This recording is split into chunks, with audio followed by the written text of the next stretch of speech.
Egunon, buenos días a todos.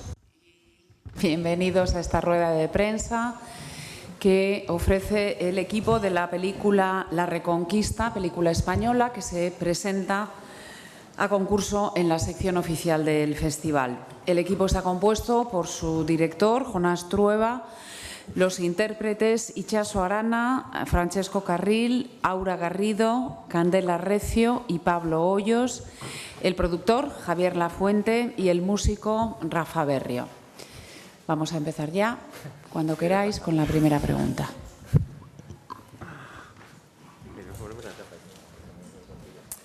Podéis hacer preguntas si queréis. Hola. Yo quería preguntarles a los actores, sobre todo, cómo habéis trabajado para que quedara consistente el papel a lo largo de la vida de los personajes, los adolescentes con los adultos. Bueno, pues ha sido un proceso bonito porque la parte de los adolescentes fue en realidad lo primero que se rodó y en realidad ellos han sido un poco nuestros maestros en eso porque no sabíamos nada o prácticamente nada de nuestros personajes adultos. Entonces, en mi caso con Pablo ha sido pues ir a ver el rodaje, observarle, ver sus miradas, sus gestos, cómo se movía, ¿no? Y en realidad esa ha sido la forma en la que ese Olmo mayor ha nacido, ¿no? De ver a Pablo y aprender un poco de lo que él hacía, ¿no? No hemos dado mucha... No nos hemos entretenido mucho en hacer un trabajo de construcción y nunca hemos pensado que el Olmo joven y el Olmo menos joven se tenían que parecer o teníamos que encontrar rasgos comunes, ¿no? Ha sido algo más intuitivo y a través de la observación. Sí, en el fondo ha sido como un regalo que ellos empezaran a rodar antes porque te hace después estar muy en contacto con esa pureza, ¿no? Con esa ingenuidad del adolescente que llevamos todos dentro y que está bien no perderla.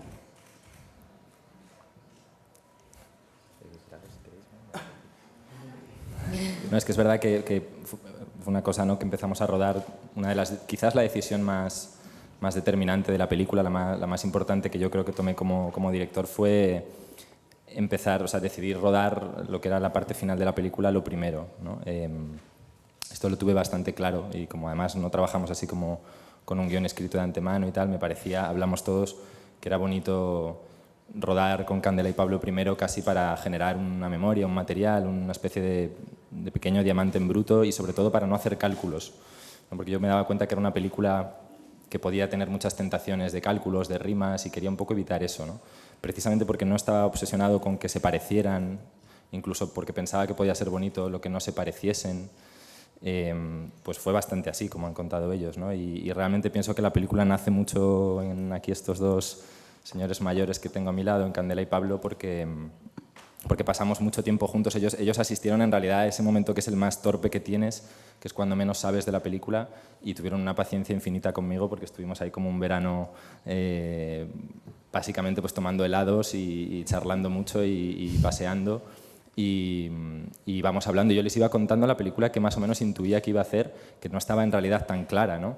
Y de vez en cuando se unían Itxaso y Francesco y compartíamos, ¿no? En el caso además fue bonito porque en el caso de Candela yo la había conocido muchos años antes, en realidad, cuando ella ya empezaba a dar sus primeros pasos como actriz, con Itxaso precisamente, en una obra de teatro que era preciosa, que se llamaba Materia Prima, de La Tristura.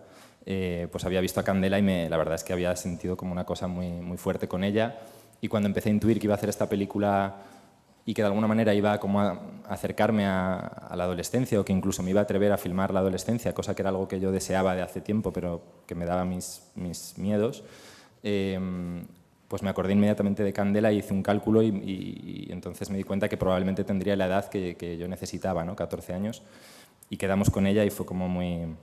simplemente constatar que iba a hacer la película con ella. Y en el caso de Pablo fue muy, muy distinto y muy bonito también porque llegó gracias a un casting que hizo Lorena Tudela, que era mediante dirección, que se estuvo pateando muchos institutos de Madrid y viendo muchos chavales y entonces un día vimos a Pablo sentado con un amigo suyo muy tímido, de una timidez tan extrema que me entusiasmó, ¿no? Me pareció que además iba a ser una película sobre la timidez, ¿no? En gran parte, ¿no? Gracias a él.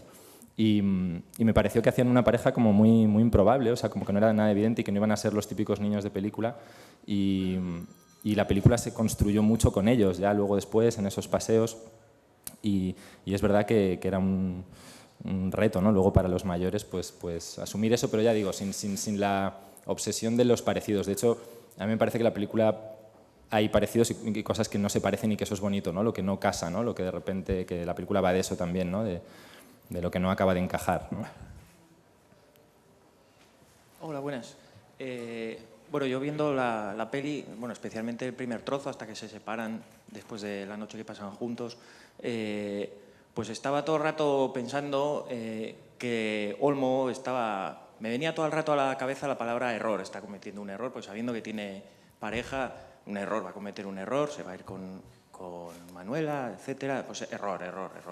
Entonces me ha hecho reflexionar sobre eso, sobre que quizá las relaciones no son más que un error detrás de otro. Y bueno, no sé a ti qué palabras te pueden venir, aparte de error o quizá otras.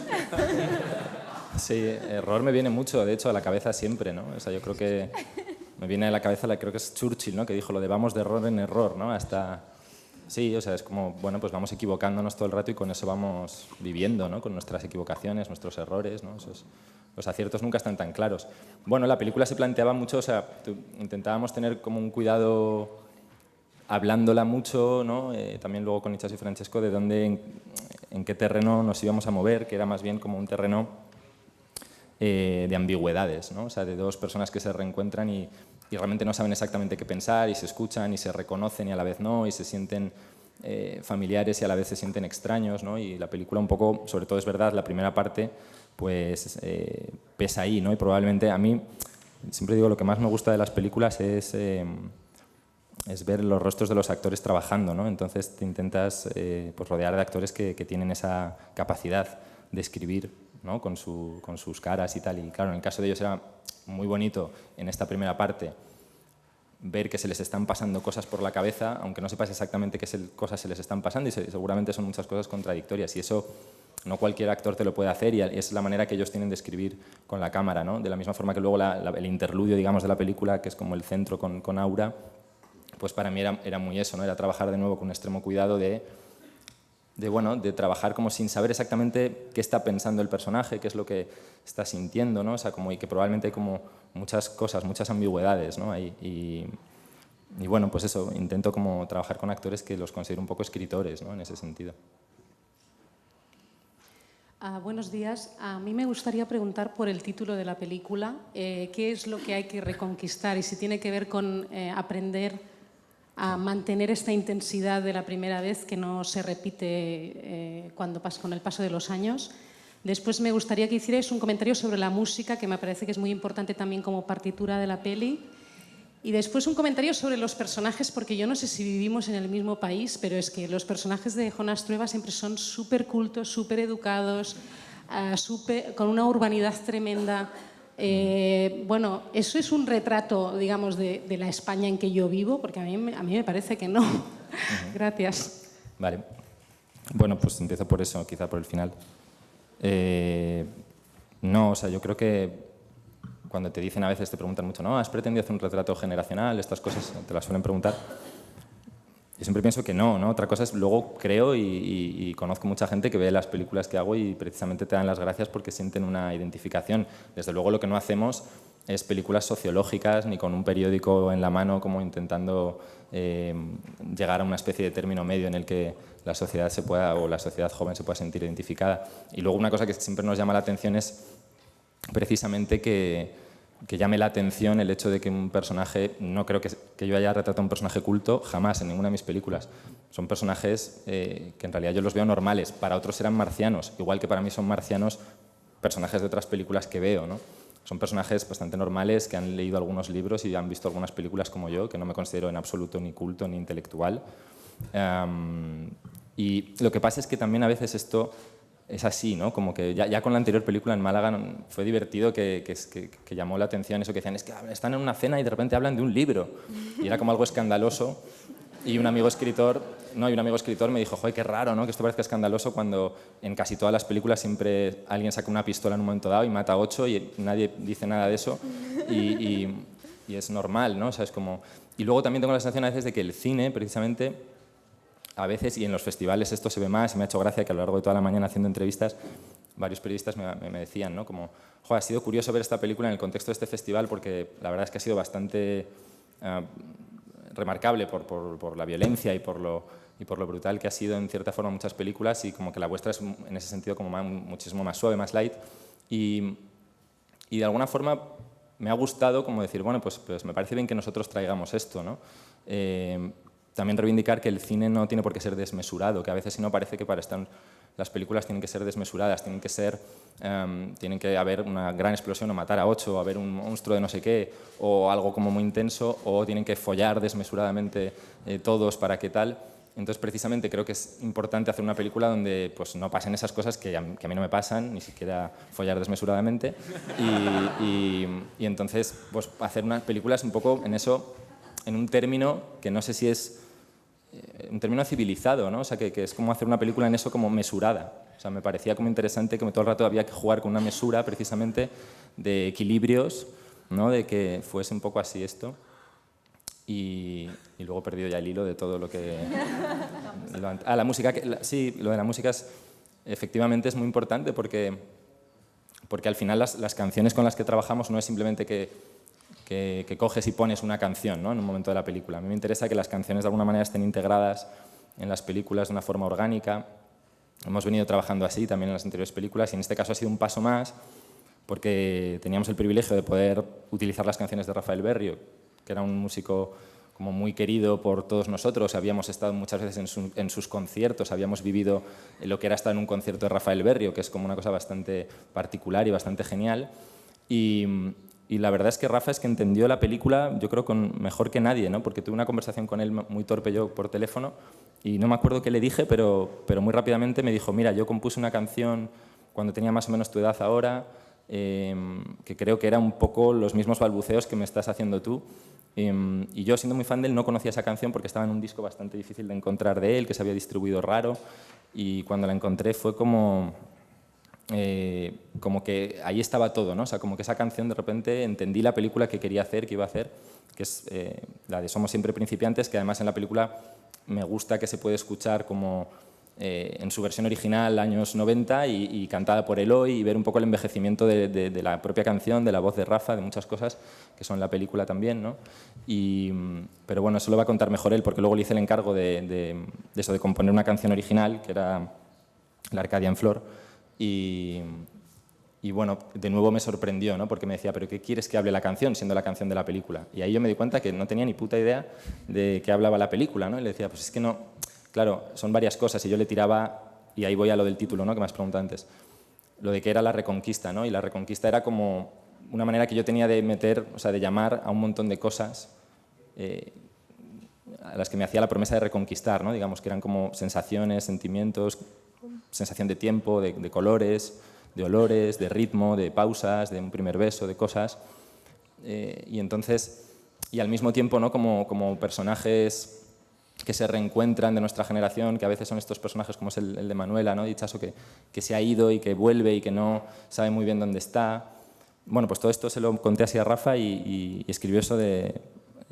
Y sin embargo sientes pena, ¿no? Y ni siquiera sientes pena, sino la pena de no sentir dolor, y sin embargo, ¿no? Debe estar la Arcadia en Flor, que era como decir, es muy raro, ¿no? Esa frase es rarísima, pero es bastante la peli, ¿no? Esa especie de no saber muy bien qué te pasa ni si estás sintiendo pena o no, y que sin embargo estás sintiendo que algo va latiendo o que está segregando en ti algún tipo de cosa, y él en eso pues es genial, ¿no? Y supo ponerlo de esa forma, ¿no? tan maravillosa, ¿no? de canción.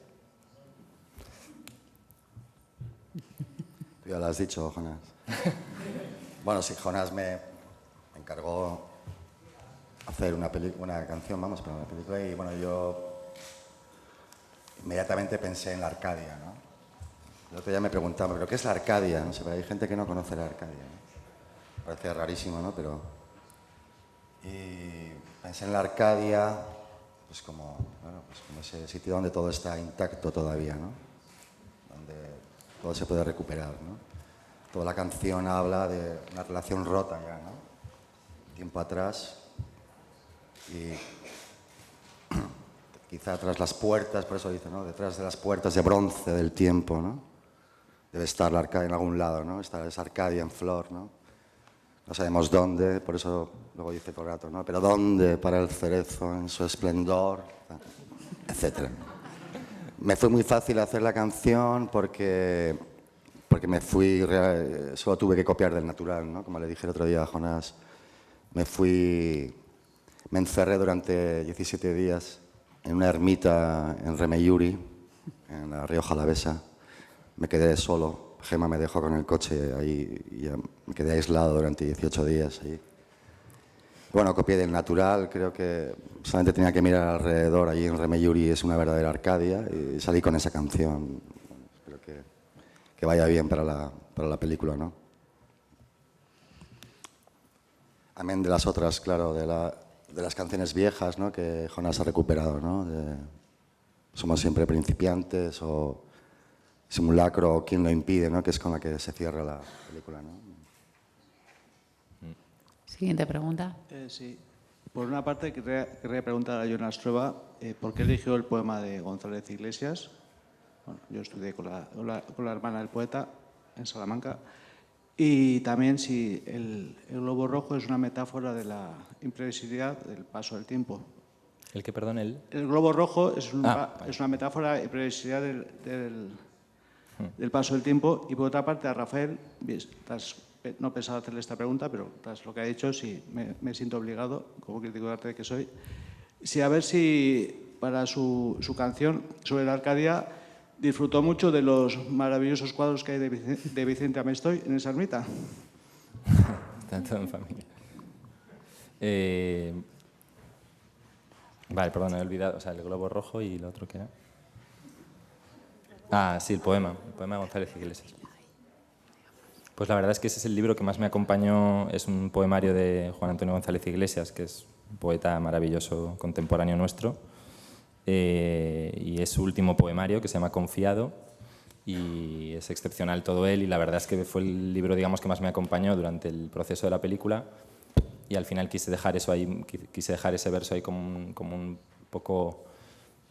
Bueno, no sé, a veces las películas parece raro, siempre te recriminan lo de poner una cita y tal, sin embargo los libros, eso es normal, ¿no? Abrirlos con algo que de alguna manera dices que te ha ayudado, ¿no? a poner las cosas que vienen a continuación.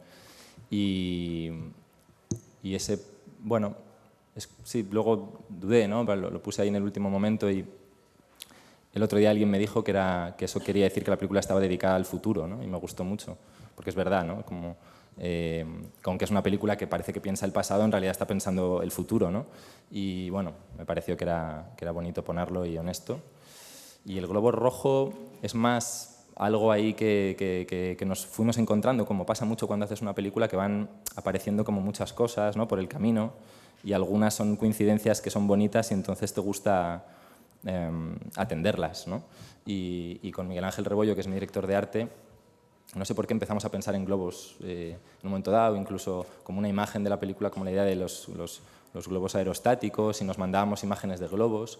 Y estábamos un poco en esa, y yo creo que había, porque tenía algo que ver para nosotros como con la conciencia, ¿no? Con esa idea de que la película trabajaba la conciencia del tiempo, ¿no? Y tal, entonces no sé por qué veíamos el globo, y paseando por Madrid vimos esa estupenda, maravillosa tienda de grabados, y entramos a buscar globos, y entonces hicimos una selección, que es la que habéis visto ahí expuesta en el escaparate, de los globos que más nos gustaban, y ese en concreto se nos metió como mucho en la cabeza, y bueno, tiene que ver con eso. No sé, en la película es un momento como que es un destello, ¿no? Que no saben muy bien, no tiene un significado, digamos, creo, luego en la película concreto, ¿no? Pero bueno, para mí era importante que estuviera ahí y luego recuperarlo en los créditos finales como algo limpio, ¿no? Como una imagen en el fondo, como eso, como un cielo, ¿no? Ese rojo. Luego es bonito porque descubrí, que esto también es bonito, que en ese grabado estaban todos los colores de la película, que acabaron siendo importantísimos, ¿no? Que había un poco diseñado Laura Renau, que es mi figurinista que me acompaña siempre, pues me lió ahí, me hizo una mezcolanza de colores como muy loca, con rojos y azules y morados y malvas y colores como medio imprevisibles, y resulta que estaban todos en ese cielo, en ese grabado, ¿no? Del siglo XIX. Entonces, bueno, son esas cosas que las acabas poniendo por pura porque si no sería indecente, ¿no? Casi. Hola, buenas tardes. A mí encuentro que en tus películas siempre hay una cita, o referente o influencia, voluntaria o involuntaria. Y en esta me he encontrado bastantes cosas como por ejemplo, yo qué sé, al principio me parece muy Hong Sang-soo, como es el encuentro con las panorámicas. Luego me parece un homenaje fantástico a la moto con Nanni Moretti. O el final incluso me ha parecido toda la secuencia de ellos con 15 años, me ha recordado mucho a Jan Eustache, algo así. Y como siempre te recuerdan por Romer, pues que te quería sacar el tema, que eso está un poco cansado, igual por ahora, igual es para hablar algo más. Y sobre todo quería que nos contaras un poco también, porque en esta película he encontrado ya algo de autocita, que es algo que hasta ahora no había encontrado y que me parece interesante porque además, sobre todo con la primera película, que funciona un poco como un espejo de esta, y como los espacios que se repiten, incluso cómo dejas algunos planos que en el montaje como no se acaban cuando se tienen que acabar, sino que dejas más tiempo en el montaje para que esos espacios cobren otro sentido. Y me gustaría que nos contaras un poco de esto. Gracias. Bueno, muchas gracias a ti por tantas bonitas observaciones que, bueno, sí, que habrás visto con cariño las películas y se agradece que al final es eso, ¿no? Como, bueno, pues que haces las películas pensando en una devolución así, por ejemplo, o sea que muchas gracias. Y no, o sea, lo que pasa es que por otro lado lo de los referentes es algo que también sí nos suelen decir mucho, pero la verdad es que así como sé que muchos directores, ¿no?, que conozco porque me lo han contado y tal, trabajan muchísimo desde los referentes, incluso imprimen fotos o le pasan al equipo, al director de foto, a los actores fragmentos de películas como mira, queremos hacer esto, ¿no? Y esta es la idea. Yo la verdad es que a mi equipo nunca le doy ningún referente en general, ni a mi director de arte, ni a mi figurinista, ni a mi... La verdad es que porque no lo entiendo desde ahí. O sea, luego evidentemente los referentes están, porque todos hemos visto esas películas y hemos admirado, y a mí si le ves ese lado Hong Sang-soo es genial porque me encanta, ¿no? Y estar aquí y compartir y que mañana pongan su película y alumbre la nuestra, ¿no?, de alguna forma. Pero no... O Eustache y esa película maravillosa adolescente, ¿no? Claro que las has visto y claro que te han marcado a fuego y claro que forman parte de ti y por lo tanto genial si de repente también forman parte de ti y las ves ahí otra vez de alguna forma, ¿no? Pero al final es un diálogo entre nosotros, ¿no? O entre todos los que se presten a eso, ¿no? Y creo que tiene que ver con eso, que uno no va al cine como con hacer la película con sus referentes, sino que, y cada vez yo soy más consciente de eso, vas a que la película suceda, ¿no? Yo me acuerdo que les decía en el rodaje, digo, siento que no estoy dirigiendo mucho la película y eso me ponía contento, sino que voy a ella, o sea, como que estoy en ella, estoy en el rodaje, no dirijo mucho, o sea, no estoy como con directrices en el sentido de cómo se entiende que tiene que ser un director, sino que estoy ahí. Obviamente antes hemos hablado mucho, hay muchas decisiones, muchas elecciones que has tomado, ¿no? Pero el otro día, hace 2 días, me escribió un email un amigo de cineasta que admiro mucho, que es Andrés Duque, y me dijo, ¿no?, después de ver la película, no, lo que hacemos no es dirigir, lo dijo me pareció de una manera muy bella, ¿no? Dice, es como canalizar los afectos. Me pareció una gran manera de definir el oficio tal como yo lo entiendo, ¿no? O sea, es como hay una serie de afectos, de cosas que tú quieres, de las que te rodeas, con las que haces una película y lo que tú haces es canalizar eso en una forma cinematográfica, lo que puedes y tal, pero al final... Las películas yo siento que las he hecho desde ahí, no las he hecho desde un referente, las he hecho desde los afectos verdaderos, puros y reales de la gente con la que hago las películas, ¿no?, digamos. Y no sé. Hola, Jonas. Yo creo que haces un cine mucho más osado que los que rompen muchos coches, vuelan muchos puentes, ¿no?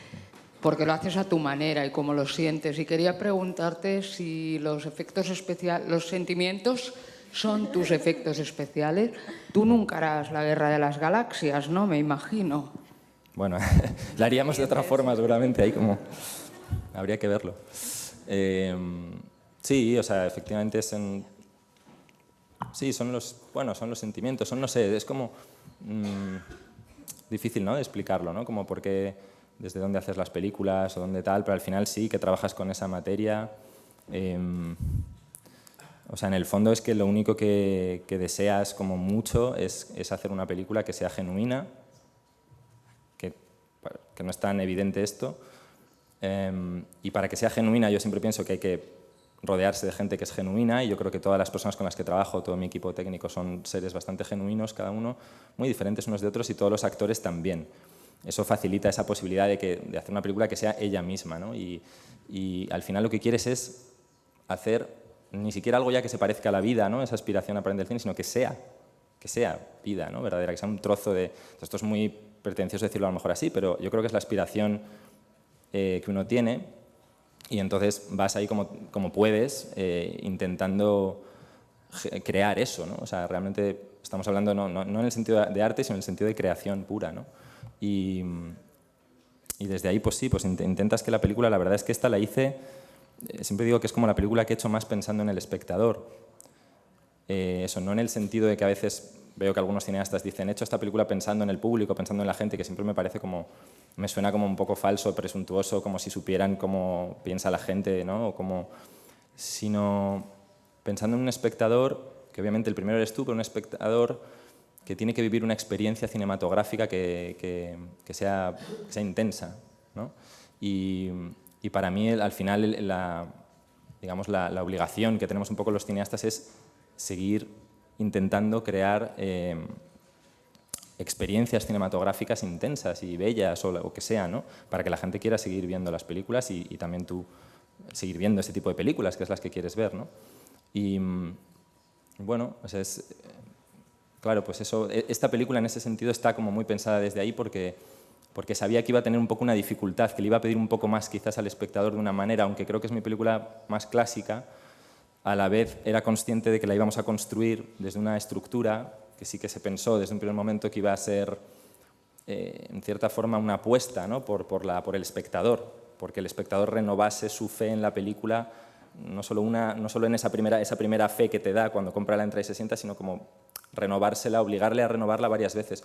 Me parecía que eso iba a hacer la película un empeño bonito y también quizás su debilidad, ¿no? Su talón de Aquiles. Ahora que parece que las películas, y muchas veces nosotros como espectadores queremos como entender la película en el minuto 10 y ya más o menos saber cómo va a ir todo, me interesó de repente hacer una película que incluso se permitiese quedar suspendida por momentos, ¿no? Que de repente dijeras, pero esto, ¿qué está pasando? ¿No? ¿Realmente está pasando algo o no? O sea, incluso hasta ese nivel, ¿no? Y creo que la película sí que tiene un par de momentos, pues justo cuando Francesco y Aura terminan su secuencia y ella se va a la ducha y él se queda ahí como pensando y hace así, toca el café, mesa, tal, y dices, ¿qué está haciendo? ¿No? Y hace dos cosas con los ojos y dices, aquí está, no sabes qué está pasando y de dónde va esta película ahora mismo, ¿no? Se queda ahí, ¿no? Y esa es la película que a mí me apetecía hacer, en ese quiebro, ¿no? Y al mismo tiempo poniendo como en el espectador un poco pidiéndole la fe, ¿no? de aguantar un poco hasta el final y no caer en la cosa esta de, por hacer una película de adolescentes, tener la impunidad de ir al pasado fácilmente. Yo creo como el cine en eso es tan virtuoso que puedes hacer cortar, saltar, ¿no? Y te vas atrás, te vas adelante, pues es una tentación que muchos cineastas, yo mismo, hemos caído en ella. Y de repente pensé, bueno, sería bonito como que no. O sea, es decir, que ya que no se puede volver al pasado, si vamos a volver porque es una película y porque el cine es mejor en ese sentido que la vida, en el cine sí se puede volver, pero que no sea algo fácil, que sea algo costoso. O sea, que sea algo a lo que se accede finalmente, a lo que se llega, a lo que la película se acaba mereciendo en cierta forma, ¿no? Y ahí esa es como la emoción que yo tenía de hacer esta película, sabiendo que eso la iba a hacer para mí genuina y a la vez frágil, ¿no? Seguramente. Hello, my name is Paul Katzenberg. Hola, Paul Katzenberg de Alemania. Y voy a hacer la pregunta en inglés. En primer lugar, me gustaría comentar en lo que acabas de decir acerca de los efectos especiales. Yo creo que en esta película hay efectos especiales que no son tan abstractos que solamente los sentimientos. Por ejemplo, la escena en el club de baile, por ejemplo, son efectos especiales muy fuertes. Y me gustaría preguntarte... Y me pregunto, ¿por qué has colocado esta escena cuando vuelve a casa a su novia? Y la primera cosa que le dice ella es, tú hueles mal, tómate ¿por qué no te duchas? Y me pregunto, ¿por qué has incluido esta escena? Porque la conversación que mantienen después de que vuelve de la ducha es muy diferente. Es para añadir cierto suspense a la película, para que la gente pueda pensar, después de esta experiencia con su primera novia, que esto puede acabar completamente diferente la situación. era bonito como pensar la película también como un suspense, ¿no? O sea, pensar que la película podía tener una especie de tensión, a pesar de que no está como pasando nada así como muy evidente, que hubiera una especie de tensión todo el rato. Y yo creo que cuando llega él a la casa y se tumba, pues realmente, claro, ahí la película cambia incluso como de punto de vista. Por un momento él se va a duchar y nos quedamos con el personaje de Clara, ¿no? Que hace Aura. Y me parece que es bonito decir, bueno, ¿y ahora qué va a pasar? ¿No? ¿Y ahora esta quién es? ¿Y cómo va a afrontar esto? ¿No? Y nosotros como espectadores que hemos visto la noche, ¿cómo vamos a situarnos con él en este desayuno? ¿No? Entonces, el desayuno lo planteamos muy sencillo, en 2 planos, y con Aura y Francesco escribimos casi la escena los 3 juntos un fin de semana antes, rodándola un miércoles, pues un sábado y domingo tomamos un poco las decisiones de cómo iba a ser y bueno, manteniéndonos eso como en unos equilibrios de tensión muy concretos, ¿no? Que no sabíamos muy bien, ¿no? O sea, que es una secuencia que podíamos haberla tirado hacia muchísimos lados y decidimos que fuera así, ¿no? En esa especie de mesura que a mí me parece que también es bella, ¿no? Y que te puede emocionar y que no tiene exactamente que ver cuando gente dice, es que normalmente llegarías y tu novio o tu novia te echaría una bronca de la hostia. Y dices, sí, ya lo sé, pero en la película me interesa más que sea esto otro por otras cosas, ¿no? Y no sé si me he ido un poco de la reflexión de los sentimientos. Es que en realidad eso, cuando trabajo con ellos, es que son más interesantes ellos que el personaje. O sea, son más interesantes los actores, ¿no? Que el personaje, ¿no? Y ellos construyen esa escena, ¿no? De una manera, bueno, igual que todas las anteriores, ¿no? Es una película hecha en realidad en grandes escenas, largas, bloques, que permite que los actores trabajen, yo creo, bien. O sea, que pueden desarrollarse, que pueden dudar, que se pueden permitir incluso equivocarse, cosa que en las películas no, porque todo necesita como de una precisión que nada se puede salir ni nada, ¿no? Y sin embargo yo creo que hay muchas imprecisiones que nos venían bien y que pensábamos que además formaban parte de lo que estaba pasando en la película, ¿no? De ese no saber, ¿no? Hola. Ahondando en la relación que tiene con la novia, que me parece especialmente interesante, sirve un poco de puente entre las 2 partes.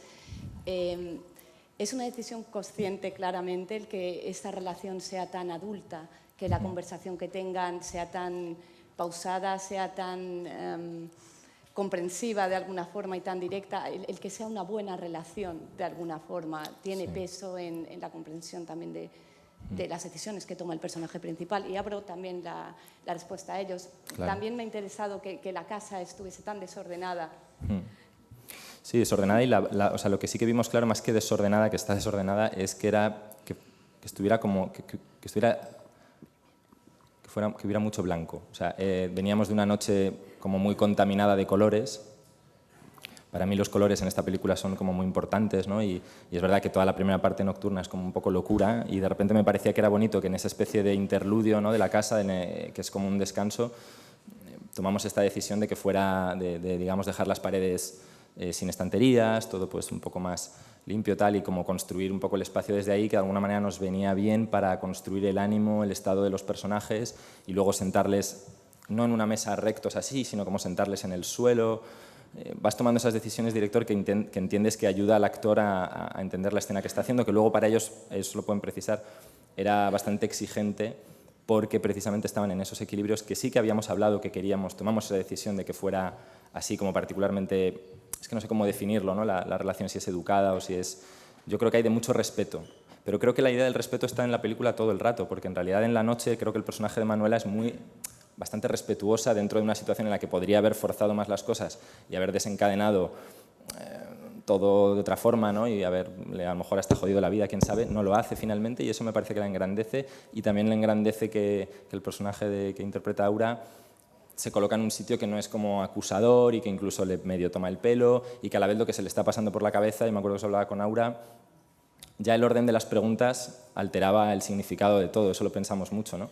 Pero sobre todo me gustaba que ella sintiera dos fuerzas como internas contradictorias, ¿no? Que era como ver a tu pareja, que es como un tipo más o menos tranquilo, más o menos soso, contándote que ha salido a bailar en una especie de jam session de swing, y como eso es muy raro, y por un lado, como pareja suya, te alegras porque dices, ostras, esto es bonito que lo hayas hecho, esto seguramente te ha liberado y está guay, pero no lo ha hecho contigo, ¿no? Sino que lo ha hecho con otra persona, y entonces eso de repente ahí genera es que seguramente el personaje ahí no sabe cómo actuar exactamente.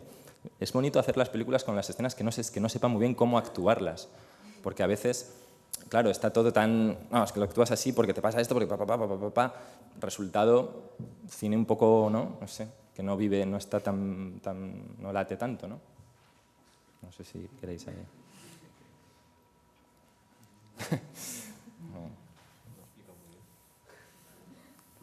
Bueno, gracias. Hola. Bueno, pues precisamente, bueno, has comentado esas mesuras y tal a la hora de trabajar. Yo quería preguntar a los actores, también a los chavales, acerca de los silencios, esos silencios que tenéis en prácticamente en todas las escenas. O sea, están los diálogos, pero los silencios me han parecido también muy importantes, que también dicen mucho. Entonces, cuando hacíais las escenas, ¿cómo lo trabajabais? ¿Cómo os entendíais? ¿Cómo os llegabais a entender de esa forma? Y aprovecho y pregunto a Jonás también si la parte si tenía siempre claro, si siempre lo tuvo desde el principio, la parte de los adolescentes, si quiso incluirla, si en algún momento quiso contarlo todo por algún casual desde la parte ya de los adultos o sugiriendo sin incluir ese trozo. Gracias. Bueno, respecto a lo que dices de los silencios, me gusta mucho que te haya llamado la atención. Yo no sé si tengo una idea muy clara de cómo trabajamos esto o si... Desde luego no hubo algo muy consciente, ¿no? Yo sí que sé que la única certeza más o menos que tengo es que cuando ya no hay palabras, cuando ya has dicho todo lo que tienes que decir, te queda el silencio. Y para mí muchas veces el silencio es mucho más elocuente que cualquier verborrea de texto, ¿no? Entonces, no sé, había una cosa que decía Pinter, que es un autor de teatro que me gusta mucho. Él distinguía entre pausas y silencios, y para él los silencios hablaban del pasado y las pausas hablaban de lo que vas a decir, ¿no? Y yo sentía muchas veces que, sobre todo en la primera parte de la película, lo que estábamos haciendo era silencios.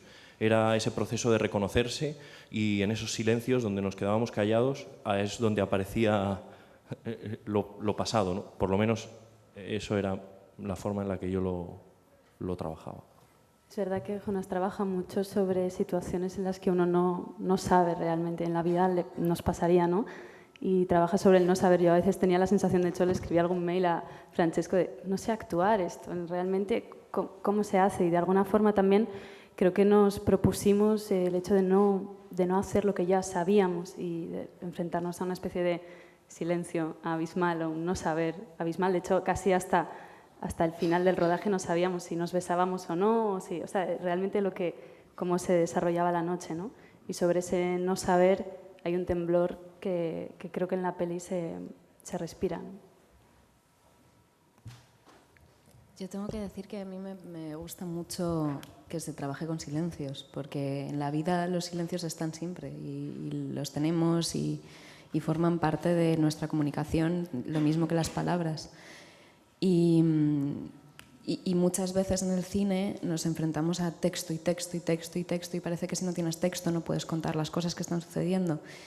Y realmente las cosas suceden, haya texto o no haya texto. Entonces a veces es más una distracción o un extra que a veces no es tan necesario, y esos silencios creo que pueden tener mucho más que decir, como decíais, ¿no?